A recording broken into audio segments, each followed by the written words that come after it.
Brigitte Bardot est une actrice magnifique qui n'a pas laissé le monde indifférent. Si l'on se tourne vers la philosophie, on peut peut-être expliquer ce qu'elle a représenté, en des termes tout à fait singuliers. D'abord, à l'évidence, Brigitte Bardot est une très belle actrice.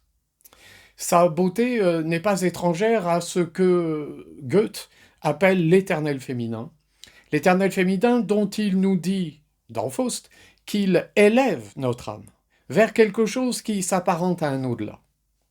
Précisons un peu ce point, l'éternel féminin élève notre âme. On pensera ici à la notion de grâce. La grâce est comme un succès de l'esprit qui domine la matérialité. La grâce, c'est la légèreté. La grâce, c'est ce qui fait que l'esprit n'est pas plombé, empâté, emprisonné dans la matière brute. Ce qui s'oppose à la grâce, c'est le grotesque. Le grotesque, c'est le contraire de la grâce. Le grotesque, c'est l'esprit piégé dans la matérialité. C'est l'esprit qui trébuche. C'est l'esprit qui s'embourbe et qui, par là même, est ridicule. La grâce n'est pas ridicule. D'ailleurs, la grâce ne fait pas rire. Ce qui fait rire, dit Bergson, c'est l'échec. Ce qui fait rire, c'est l'esprit plombé, en quelque sorte, dans la matérialité du monde. La grâce, c'est le succès. La grâce n'est pas étrangère à la beauté, à ce qui élève notre âme vers quelque chose qui n'est peut-être pas étranger à ce que Platon, dans le banquet, appelle l'essence du beau. Pour penser Brigitte Bardot, il faut peut-être se tourner du côté de Platon. En définitive, si Brigitte Bardot incarne à sa manière l'éternel féminin, et si, de ce point de vue, elle n'est pas étrangère à la grâce et donc à la beauté, peut-être alors que ce qu'elle représente invite à réfléchir à ce qui, en notre âme, est porté à s'élever au-delà du mondain, au-delà du sensible. Platon distingue ce qui est beau et ce qu'est le beau. Ce qui est beau, c'est telle ou telle belle chose appartenant au monde. Ce qu'est le beau, c'est ce qu'est le beau, ce qui définit le beau, c'est ce qui fait que telle ou telle chose est belle. Par conséquent, lorsque l'on contemple une belle chose, ça n'est pas le beau lui-même qui nous est donné, mais c'est quelque chose qui participe de l'idée de beau, et contempler une belle chose, de ce point de vue, c'est, en quelque sorte, tourner notre âme du côté de ce qui est au-dessus, au-delà des choses, au-delà du monde, au-delà de la réalité où la matière domine, au-delà de la réalité sociale où la tyrannie s'impose, où la force domine, où les forces brutales composent les relations humaines.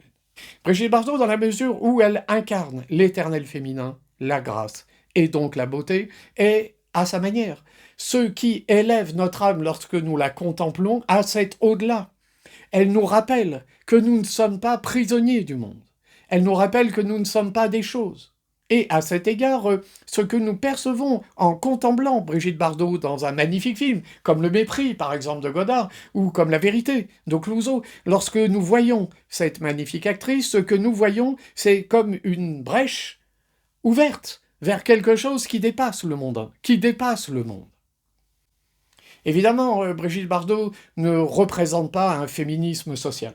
Elle ne représente pas un féminisme militant. Féminisme social et militant qui a par ailleurs sa légitimité.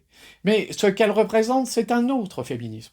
C'est la figure d'une féminité qui libère les hommes. Qui libère les âmes des hommes et des femmes. Une féminité qui n'est pas une essence dont les femmes participeraient comme une chose qui participe d'une essence qui l'emprisonne. Non pas. L'éternel féminin n'est pas l'essence des femmes. L'éternel féminin touche à la beauté, à la grâce qui libère toutes les âmes, qu'elles soient hommes ou qu'elles soient femmes. D'ailleurs, une âme est-elle homme ou femme? Rien n'est moins sûr. Ce que Brigitte Bardot nous donne à voir, c'est quelque chose qui nous libère du mondain, qui nous libère des rapports de force qui règnent aussi bien dans la nature que dans la vie sociale.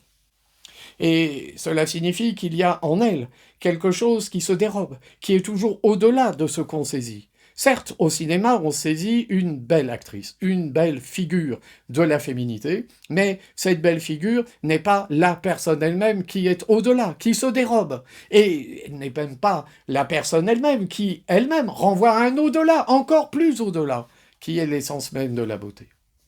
D'ailleurs, Brigitte Bardot représente bien ça, dans son existence même. Un être insaisissable. Le fait qu'elle se soit retirée du monde du cinéma. Le fait qu'elle se soit retirée, dans une certaine mesure, de la vie sociale. Le fait qu'elle se soit retirée du monde des êtres humains pour se tourner du côté d'autres êtres qui sont dans le monde, mais qui ne sont pas livrés aux rapports de force qu'on observe dans la vie sociale, qui certes sont livrés à des rapports de force naturels, mais pas à ceux que l'on observe dans le monde de la tyrannie. Le fait donc qu'elle se soit tournée vers les animaux est une autre manière de se révéler à nous comme quelqu'un d'insaisissable, qui est toujours au-delà de ce qu'on saisit de lui. La beauté de Brigitte Bardot nous renvoie à un au-delà libérateur. La réalité empirique de Brigitte Bardot est celle d'une femme qui ne s'est pas laissée enfermer, emprisonner dans un monde, fût-il le monde du cinéma. Il y a dans la figure de Bardot quelque chose qui n'est pas étranger au féminisme, dans la mesure où il y a en elle quelque chose qui n'est pas étranger à la liberté. Autrement dit, parce qu'il y a dans Brigitte Bardot quelque chose qui touche à la fois à la beauté et à la liberté, alors il y a en Brigitte Bardot quelque chose qui touche à l'universel. Et pour cette raison, elle mérite tout notre respect.